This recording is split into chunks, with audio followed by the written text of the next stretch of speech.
En fait, j'ai été pionnière il y a 25 ans à amener en France et à Paris les consultations en micronutrition, sachant que je suis docteur en pharmacie. Je les ai amenées, je pratique depuis 25 ans auprès de milliers de patients et à force de pratiquer la micronutrition telle qu'elle m'avait été enseignée de manière académique, j'ai rapidement senti un obstacle.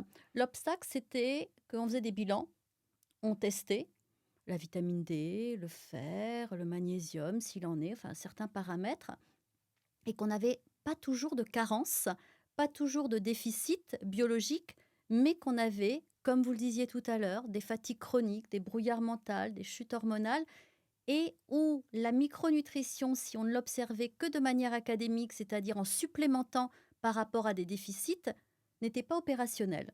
Donc j'ai commencé quelque part à fonctionner, j'ai envie de dire un peu en roue libre, au rythme de mes patients et au vu de ce qui commençait à marcher. Et puis la science, heureusement, nous rattrape toujours, et notamment aux États-Unis, notamment à Boston, au MIT, où ils font beaucoup de recherches autour de la micronutrition, autour de la nutrition. Et là, j'ai eu mes réponses. C'est-à-dire que la cellule, c'est l'organe majeur de l'ensemble de nos organes. Que je parle du microbiote, je parlerai des cellules, des bactéries. Que je parle de ma peau, je parlerai des cellules cutanées. Bref, nous ne sommes faits que de milliards de cellules.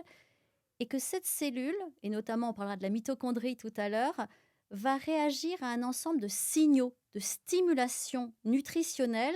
Et c'est ce que j'ai appelé la nutrition cellulaire.